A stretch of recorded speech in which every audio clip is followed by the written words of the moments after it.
omoni moto ya bimi na ndako ayebi secret ya ndako mwana ndako ayebi secret ya ndako mais mopaya to visiteur moyeba secret ya ndako ezate prenons l'exemple lelo tozuni etikezia mwana na yo soki abimi na balabala awawa alors moto mosusu otuna bikezia ndako na bino eza ndenge nini mwana oyo kaka ye pa na bino visite soki aye alobi nayebi eza boyeboyebe aodeta yango ndenge eza te aodeta ya likolo mais kezia aza na facilité wana kolimbola alobi ke non ndako na biso eza boye chambre ya mama eza boye mais soki ozwi couloir na chambre ya yuye donc adeta ye nyonso chambre mujinga voilà ozomona c'est comme ça puisque aza mwana ndako ntango tozoloba makambo oyo ntango nazoloba naoloba sans hésitation sans kotatone sans kobégayer pour nayebi ke naoloba vérité et puis ntango nazoprécise nayebi ke eza média baimage ekitikala okofanda te mama do tofandika bitobi bon tosakana peut-être na mito ya bacongolais tosakana koma nzambe puisque ntango tooloba wa en base de toute chose tozotana koma nzambe liboso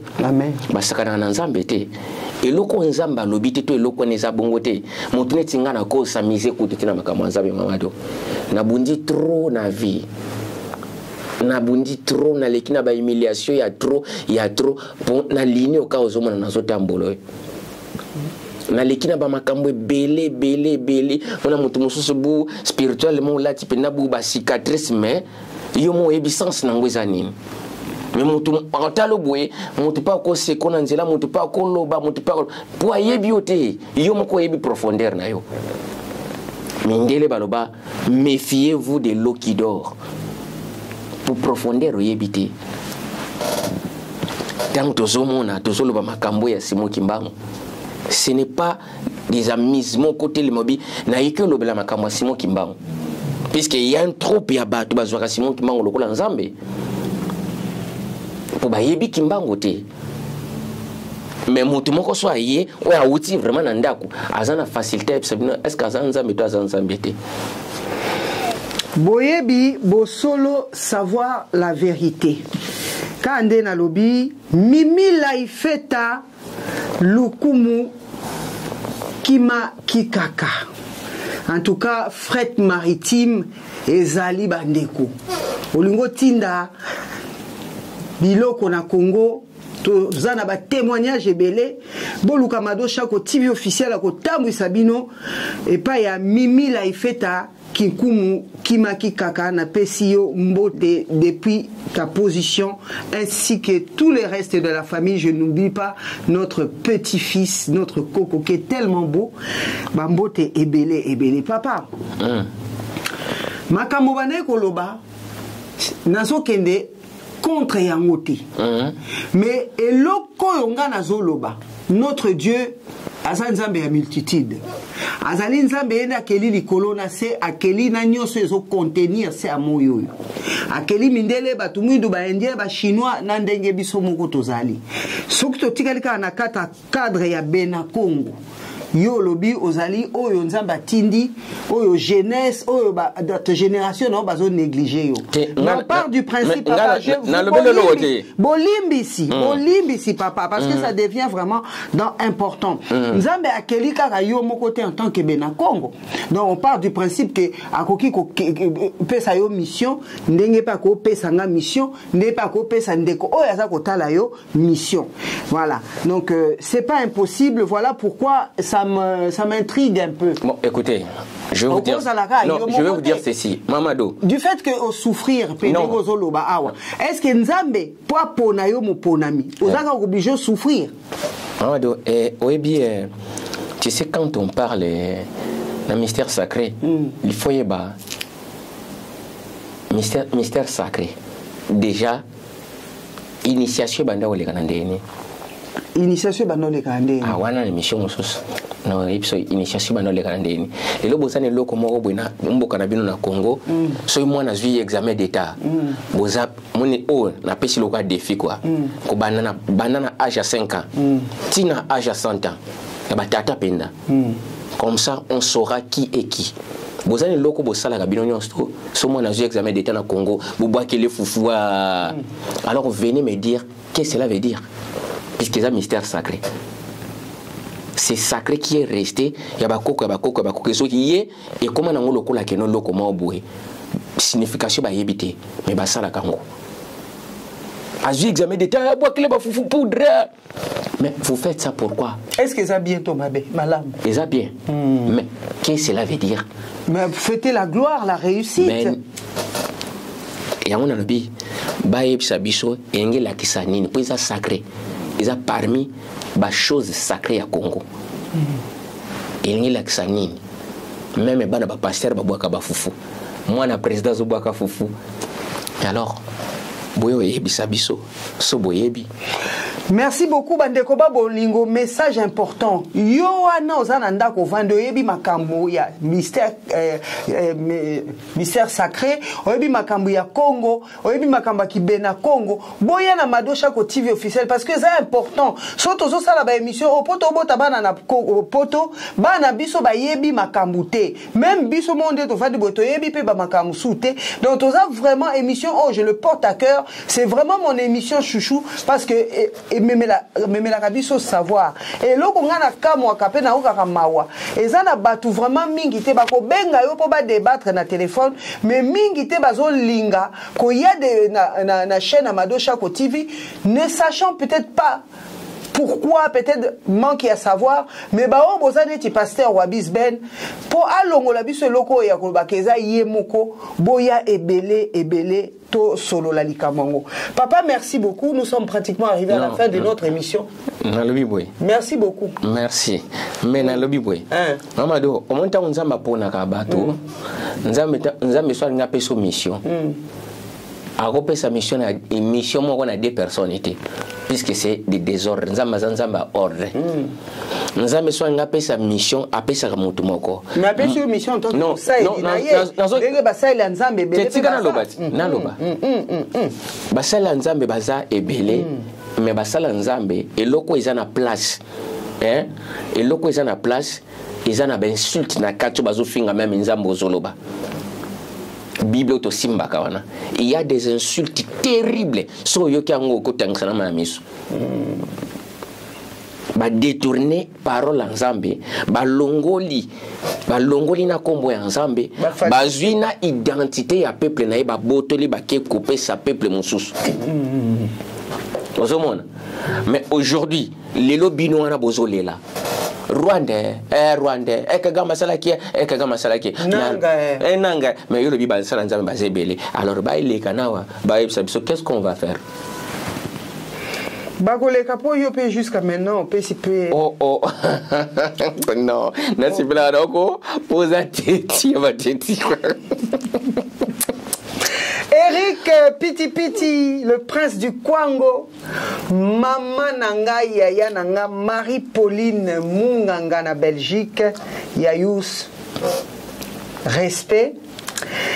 Papa na question na question mususu avant, na deux questions avant to kata émission na biso. Nazoka ho. Mbanza Congo. To Kamba.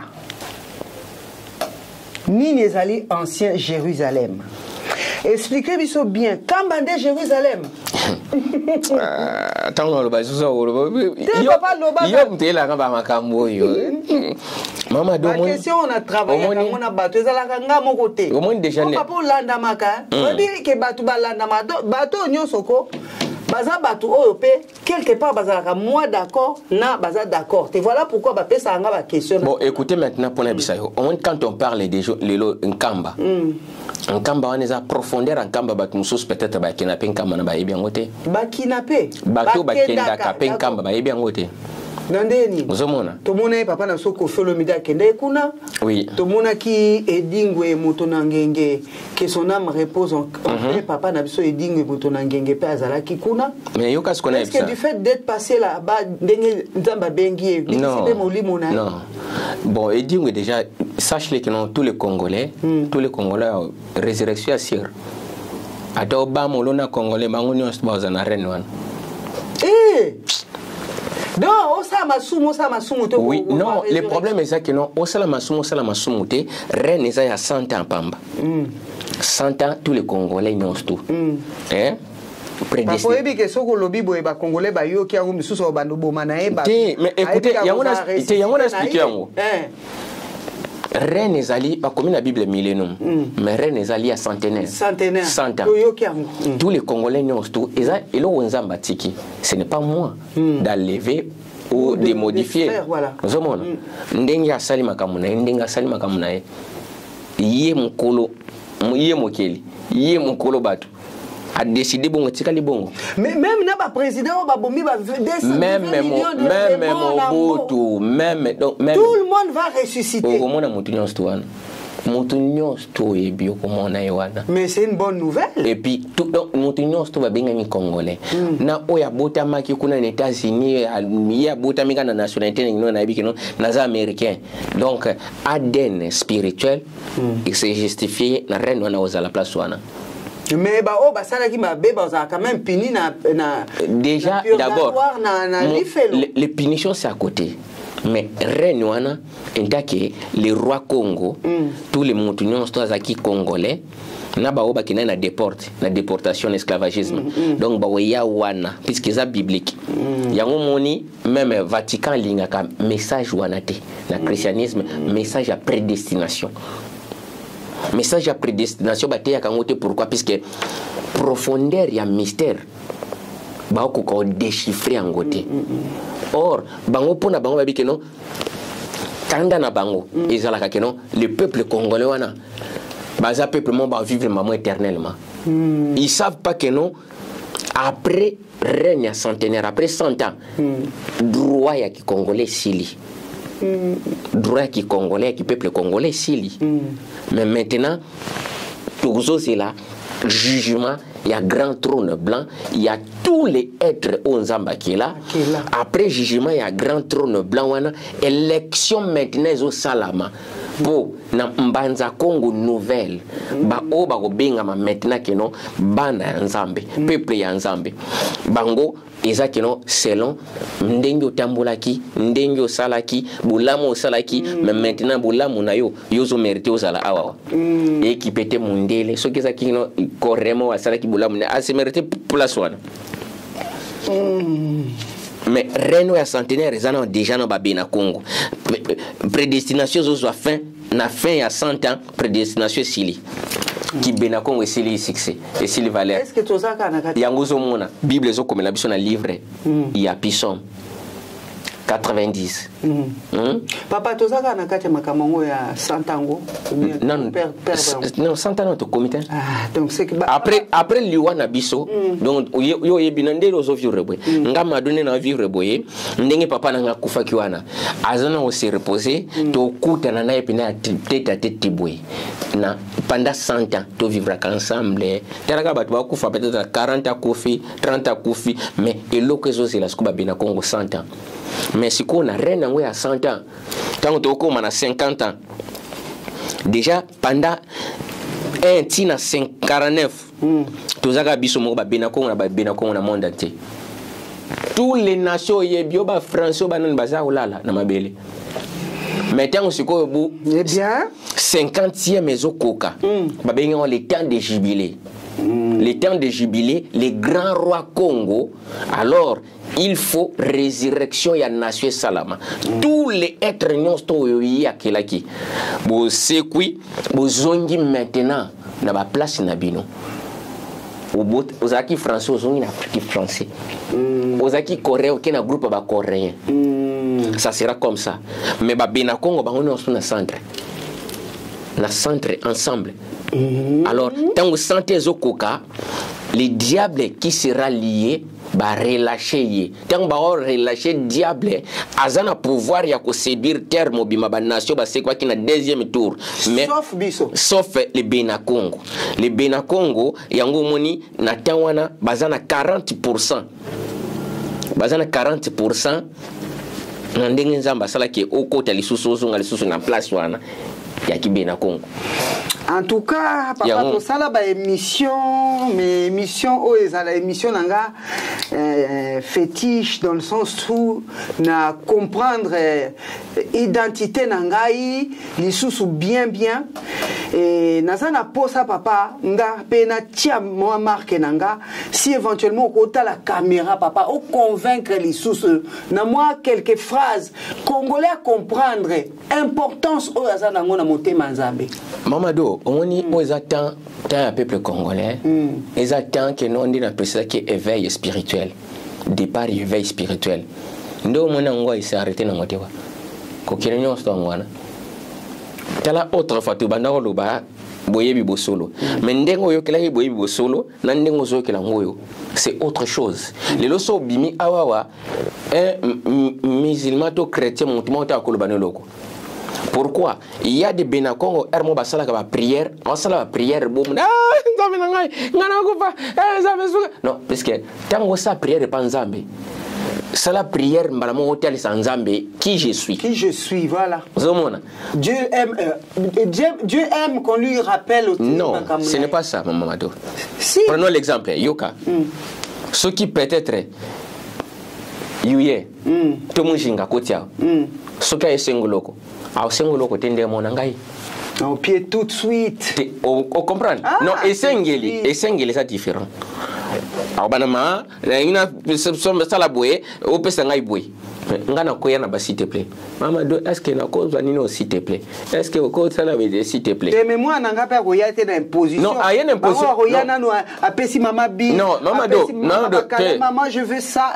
Landelo na lobi. Nabi mwana mukolo ndako tanga zo ya osenga na assurance wana que ja nazo senga papa nanga pona ozwa. Oui, bien sûr. Donc il y a sans hésitation. Mais oya za mukolo ndako te asenga yebite. Ah ya kuto pa nga mwana Landa na Bible histoire ba bena Congo. Une femme aye albi mwana nga zobela aye pas Seigneur le souverain Seigneur ya albi mwana nga zobela bikisai le souverain Seigneur ya le monsieur Congo à répondre à albi biloko ya bana ba pesa na bana ba mbwate c'est langage prophétique. Ezati ka fingi ba pesa kana bana bambwati ba pesa kana ba méchanté parce que na Bible lo ba tiaka ba païen na ba chrétien mais c'était les gentils, le peuple congolais c'est le peuple gentil et les méchants, les nations c'est le méchant, les gentils et les méchants na code da Bible ozomona mais ba falsifier ngo ba tia le païen na ba chrétien. Les Congolais sont des gentils. Abi biloko ya bana ba gentil ba pesa kana bana ba méchanté bana ba mbwate les chiens méchants. C'est codé prophétiquement. Il y a le bi ate kweyaka. Zomona azotali se ate kweyaka na mesa bana ba mbwa basala kanini baliaka. C'est là kalwaki malgré que non, il y a du refus, mais il persiste à insister toujours quoi. Très bien. Donc c'est pour dire au peuple congolais que non. Ce qui juste il fait kaye kwea pour ça le début quoi. Naibi que non tamu c'est la ka babitumba nzambe ka mutayebi nzambe ka mutayebi ka divers moko bubalinga atena loba bataki sirata katak pour batanga bakakali mais nzamba sana bomoy na oyaka kaka. L'identité. Ce qui est important, c'est votre identité. Kobenga maka bena, kobota ma congolais. Obi mutso ebika na bota mi congolais. Ah, mamado. Okole exagérer mo moto ndaka nzambe. Amen. Papa n'a pas son merci puisque pour na kingai, Ephésiens chapitre 1, verset 4 à 5. Il nous a été choisi avant même la fondation ya monde oyoyo. Tela sko nzambe tango batno so baza ensemble abi madosha kozela lekawa yo lekawa bino bobota maloko la peuple nanga. Mais pourquoi totonda été? En tout cas, n'a profité. Merci beaucoup. Kotonda Nzambe yendenga tindanga na mokili en tant que Benakongo. Vraiment Benakongo oyo zotala biso photo eba identité na biso. Vraiment mokili azwa lokumu. Papa. Merci beaucoup. Bah yé bien très bien avec un peuple bazana ba ignorance. Mindele ko ba sekaka biso. Bah bi ko salem no intervention zate. Papa, en tout cas merci beaucoup. Makambo lobi En tout cas, Nzamba soit le coup monde na botama Bena Congo, je le répète encore. Ndenge Nzamba pianga bana ya Bena Congo. Ndenge pesanga kozala mwana Bena Congo. Ah, tata bangoza congolais. Nani? Tata ba Félicien. Oui, yepe na kumisi Nzambe ndenge zape Bena Congo. Ah, mais il fallait bota tana ivoirien. Ah, la préférée na bota qui na Bena Congo. Pour se retrouver libanda quoi. Nzamba zo lokumu ndenge na bala na kina Bena Congo to boti bana ba Bena Congo ngamo ko pe na Bena Congo na bota bina libota Bena Congo. Ndeko na biso. Même bano bazo bota mawa. Pardon. Bala congolais. Na pas na bisengo problème ezate quoi. Mais suite nango oyeba que non congolais. Un congolais ka moko. Vous dites tamindele quoi. En tout cas, Nzamba zo lokumu. Papa to zongi na ona likambo ya Mbanza Congo to Kamba. Yango ndeza ancien Jérusalem. Bon, et on va expliquer nous biso bien. Omoni be gare on andi watu waloba makambo quoi. Papa toke kaka mwana Nzambe pe afinga kati. Mama do e garta on ba be gare. E gare za lokola moni chemet. Biso totamula na nzila ya ko. Kasi yona lobi yo moni yango eza ndeko ako yoka kuna akomprendre ngo ndenge moko te. Papa. Kasi faut pas comprendre la. Yo za mosela Nzambe, oza envoyer ngo lobi yo za na pona opesa batu kimia. Mama do. Langage ya prophète ezalaka pasi. Et soit kapeka na mutema. Mais yo biba prophète n'existe pas. Comment ils sont prophètes ndé? Naza nabité, nabi la kisi prophète. Prophète kuna na mboka na biso banda bengo banganga Nzambe. Uzomona? Nganga Nzambe. Nganga Nzambe kasi tolo bangona lingala nganga Nzambe. Mais maintenant, omoni mama do Mbanza Congo tangu Nzambe afandisi bakoko na biso na terre ba bengo bassin du Congo. Ezalaki na 12 royaumes. Pour moi, les 12 tribus. Les 12 tribus, c'est histoire nabiso. Les 12 bango bazwa siko yo lokola ba bien. Ba falsifier ko? Le 12 royaumes ba bi que non za ba tribu. Ba tsaka ba tribu. Les 12 ezaki les 12 royaumes plus capitale. Lokola 13. Mbanza Congo ezaki lokola 13e royaume donc capitale ya les 12 royaumes oyo. Vous voyez pour avant Mbanza Congo ezalaki té. Donc de 1000 de 1000 jusqu'à 1400 Mbanza Congo ezalaki te zaika na 12 royaumes wana. Alors Luango na Brazzaville, royaume à Luango ezana Brazzaville yango ezalokola capitale économique et puis capitale politique. Très bien. Nzamba tsaki. Mais maintenant alors capitale religieuse ezalaki na Gabon. Capitale la spiritualité, siège à spiritualité. Si le loi yango mona ka non solo comprendre spiritualité à Congo na Gabon. Place au Congo na banzete mystérieuse ti le lokuna iboga. En tout cas, mes amis, mes frères et sœurs de Gabon, donc bonjour. Tu vois, il y a une richesse terrible. Donc une richesse, une plante spirituelle au Nzamba tika na Gabon. C'est quoi plante en ça la ranine? Plante wana, plante wana plante moko sacré. Ce qu'on lit en il faut consommer dans le monde d'esprit. Yeah. Ah bon? Plante wana. Et quand on a monde d'esprit au monde bandi comme on a makambo. Bandi on a ce ko ba génie pena Nzambe. Mais sikoyo ba liaka ngote boy il faut les kana initiation ba l'action ndenge ne tambolaka. Oui. Mais si koyo bateau non sto mona kapena o mutumo be aza drogueur aza ivron so bazwika plante wana ba pesi ali tanga otanga masanga be équipe n'était stop tang na ba plaisir non sto zaki nango masanga ekota te drogue ekota soste. Donc c'est quelque chose de spirituel iboga. Iboga. Ouais. En tout cas, papa. Iboga. Photo nango po ba mona. Plante yango na. Plante yango yo bandeko. Mindele soko ba benga ba bi. Plante ba drogueur. Ibogaine. Et puis ça rematara lola. Ba ba pinga yango ba bi za drogue. Est-ce que bato ba melango ba melanga ti ba drogue ba melango na idée wana. Ba mona ba sans. Te plante wana za mystique. Ezate que non au langue ezate que non au bela kapenda soko beli au meliango au lieu ka plante wana traitaka ba maladi mususu na kati ba kyste ba nini o cancer na avec plante wana o meki boye tant soki ka nzamba pesi akore eleki OK pe no salisi examen be loki zati. En tout cas, bandeko ba bolingo to reprendre ma kamna biso nzamba pesa biso mindele ba kosi biso ebele. En tout cas, yango de Jérusalem. Bon, maintenant sikoyo Jérusalem o moni oyoyo o moni nkamba nde kamba eza lelo wana po histoire nkamba mamado na osepela kuto benga ngai to beta histoire vraiment nkamba mobima po sona bando détail yango nkamba oyo ka komba nkamba nkamba ezalaki kombo ya village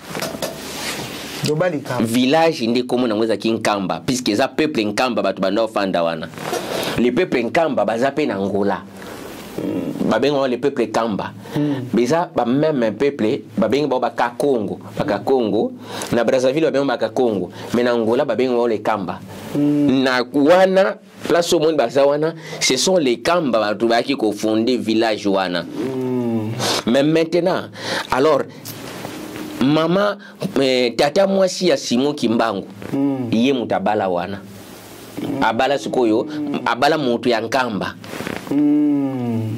ayali bala wana tata mwasi ya Kimbangu mais maintenant tangu tata na yena mama na ye bakufi na Katanga tata mwasi azwi mwana abokola mwana koleli siko wana batu bayebi kino mwana koli awawa na kamba comme lokola zomona mais azamuta wana te mais lokola mundele na ta wana déjà mundele za Kimbanga botami ba Belge baza déjà wana organisation ba Belge ne mute funda ka bango organisation ba Belge ne mute funda ka kino Kimbangu azamutu ya Bakongo te Kimbangu c'est Katange.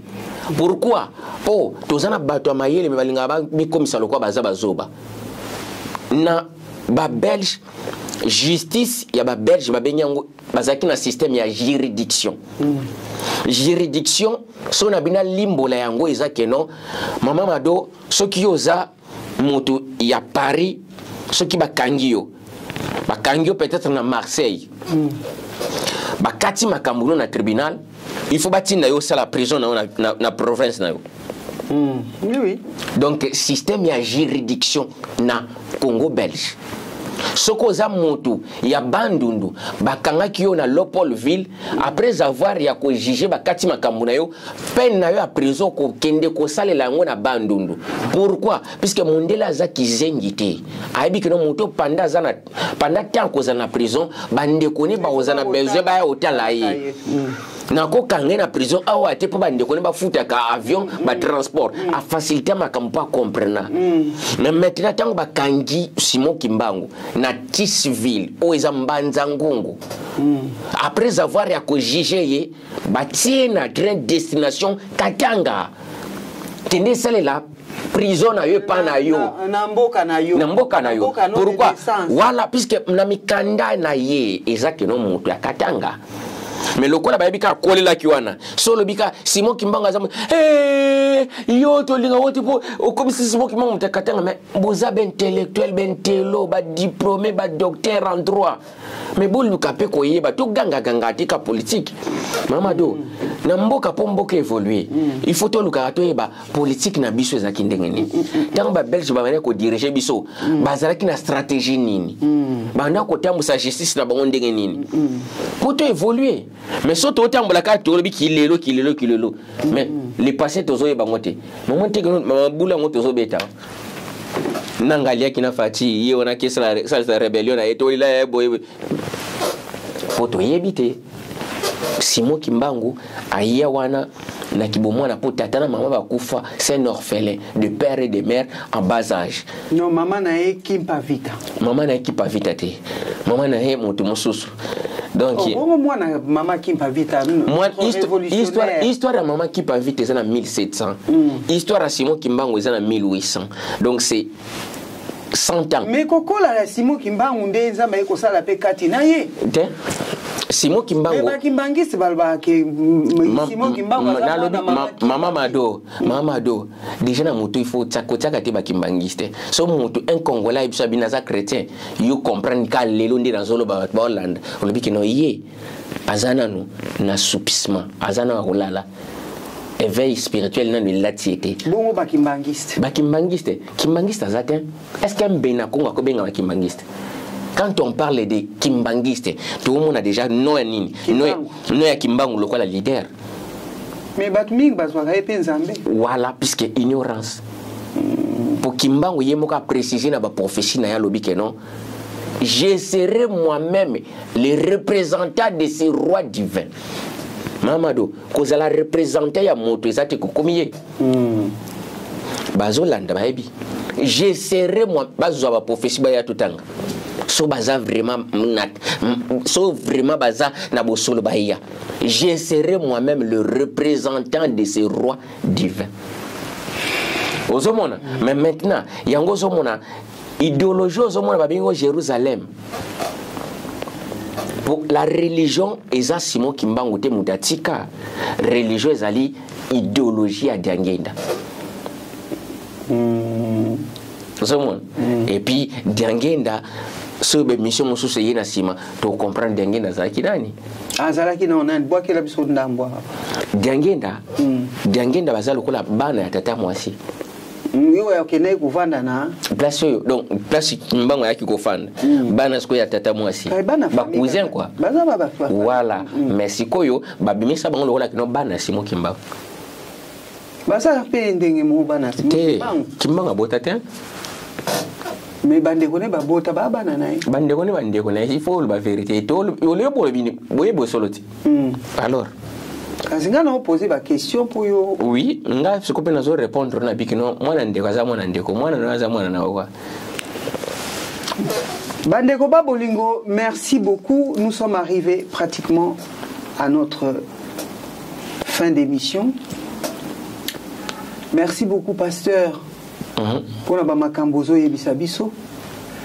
Avant de clore émission na biso na tikalika na question moko o eza primordial. Yango na tiaki yango na tango na ndenga suka. RDC, notre République démocratique du Congo que nous aimons tant, notre pays, notre si beau pays. Est-ce que yango des anciens jardins d'Éden? Non, wana pe zaka bandeko ya batu hein? Bandeko ni? Ah, bandeko wane. Bandeko nani? Bandeko nani papa? Ça ba question na ngana travailler na ndaku bandeko. Ozi mobala muda kuna tiwe.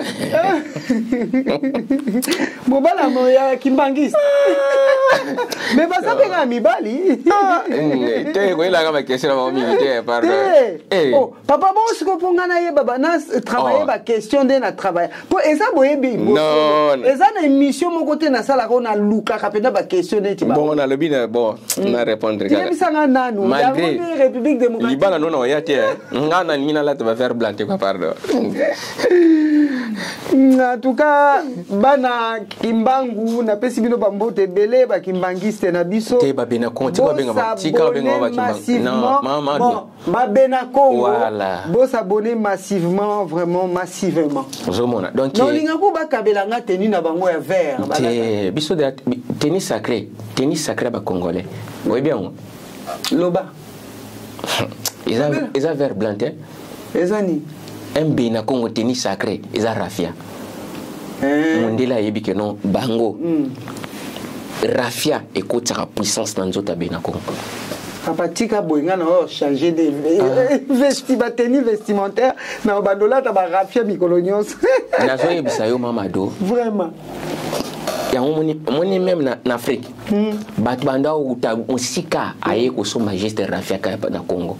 Parce que tu vas nous saler en penda donc on a que notre fournir na ba pays on zinga rafia du Congo. les raffia. Et on est dans Mali, on est dans Malien basé biso c'était non Mali eza bogolan biso ko donc raffia peneze loko na biso quoi. Et puis aujourd'hui tissu c'est trop cher. Papa, RDC ça ancien jardin d'Éden ou non maman domoni ni en expliquer wa jardin d'Éden isa tilelo. Jardin d'Éden, place jardin, zaki dans jardin, zaki plantation d'Éden. Plantation d'Éden. Voilà, ezati lelo. Babignon golf da Aden, zaki Eden, te mindele nde babalo leon. Bazui pati Eden oreza Aden. Eza Aden, golf d'Aden ezati lelo. Na Éthiopie. Oui.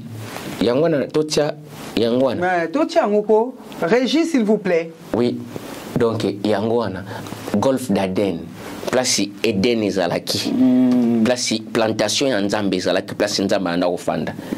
Wana terre oyoyo ezalaki te déformé ndenge ezalelo. Terre ezalaki couronne moko boy rondre. Maille traversé.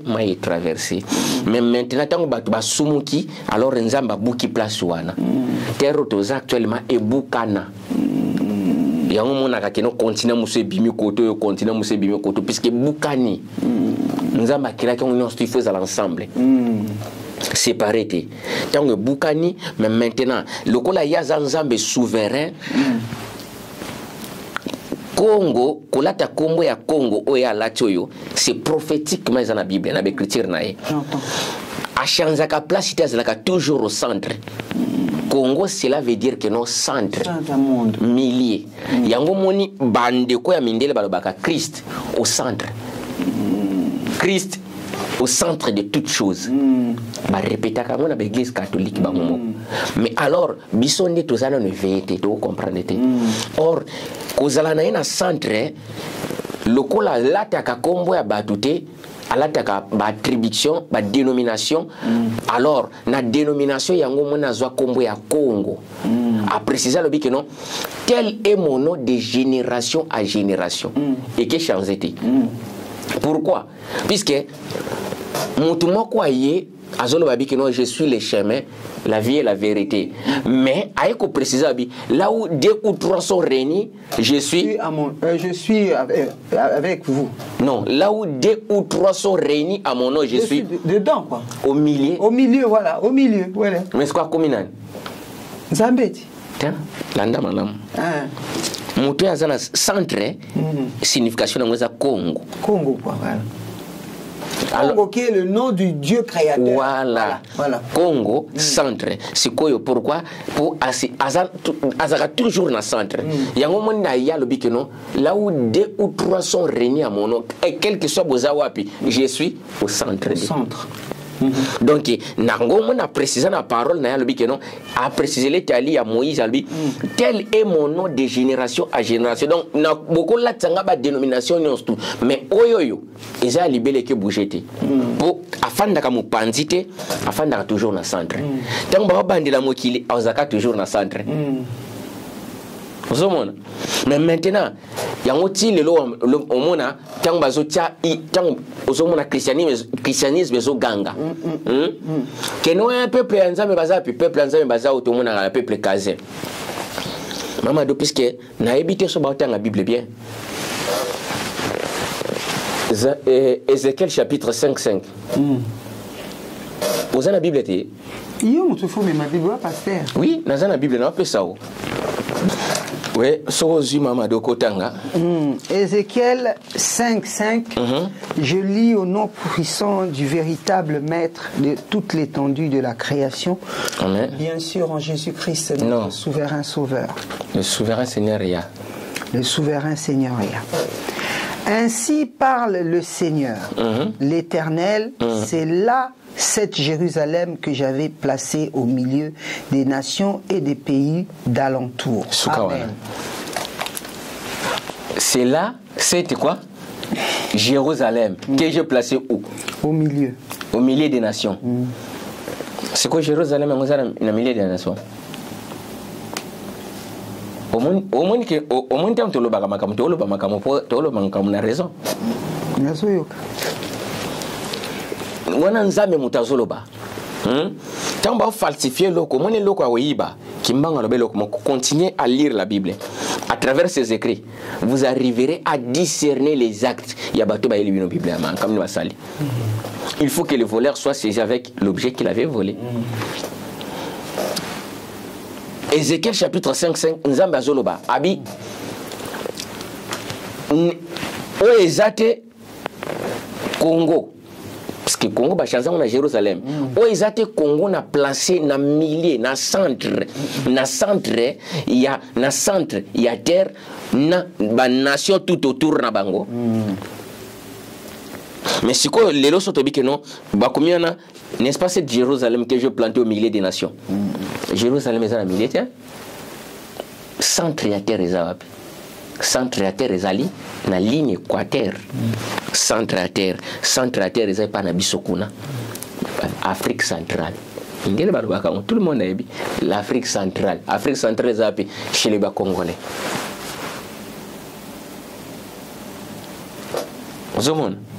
Donc c'est quelque chose au monde qui nous m'a d'autant tout le baka. Mais maintenant, il y a un avant, ils allaient en Éthiopie, na Golfe Aden, comme on a dit Aden. Mais maintenant, après on a Kolongwa, donc le coup là se place toujours dans le centre, avec comme dans le centre. Le pays où on est à centre, c'est le jardin d'Ente. Mais à ce place dans le centre maintenant, à une place où on a la place naïe, siège naïe. Ati wana lokola ke no lié à trône naïe. Yango moni koza la place wana lokola zanzamba za souverain a pambola la place au nyonso ya zalaka. Ko pambola zo pambola biso pe encore yeba ke non richesse me maka toujours. Jalousie, combat. Surtout so monta pesa ki yango o ignorer. En tout cas, on comprend. Donc Jérusalem, RD Congo, et ça c'est RD Congo. Pour le Barbaka, Royaume Congo, non. Et ça les 12 Royaumes Congo. Les places, terre naïe, terre naïe, le bassin du Congo. Et ça on a carte. Les bassins du Congo. Donc Congo, Kinshasa, Brazzaville, Gabon, Cameroun, donc Angola, Ndamuna Nord, et puis Zambie, Mobimba. En tout cas. Merci beaucoup. Nous sommes arrivés à la fin de notre émission. Merci beaucoup, Pasteur Wabizwen. C'est toujours un plaisir d'animer des émissions avec vous. Bassin du Congo, notre Congo, Bandeko Babolingo. Boyebi bosolo ezawana poto eba vérité et surtout identité nabiso. Continuez à vous abonner massivement. Partagez, likez et le grand roi Congo vous bénira. Papa n'a évité ce qu'on a dernier. Toujours branché, s'abonner, s'abonner, solo, toujours on a pour Nabino Babina Congo savoir la vérité. Donc vous la branché pour boyeba makambo. Oeza ko concerné bino babena Congo et puis bo sole comme mabino na bokonzi ya Nzambe tata. Voilà. Eric Piti, le roi du Kwango, yeza Kwango. Oyebi Kwango? Oui. Eza wapi? Kwango na Congo. Précisément wapi? Moi nanzira bandun. Eza nanzira muswe kote wana wadona fleuve Kwango. Ah, yeza roi kuna. Eric Piti. Salutations à toute la famille et félicitations pour ton mariage. Wanks du Cameroun, nous te saluons. Mado Chako, TV officiel vous salue. Un grand musicien camerounais et un grand philosophe, un écrivain et un spiritualisme également, que nous aurons l'occasion d'accueillir sur nos plateaux.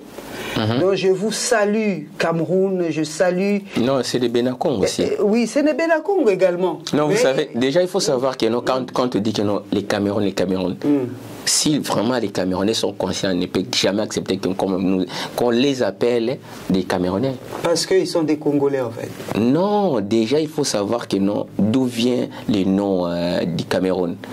Le nom du Cameroun vient dès que les explorateurs,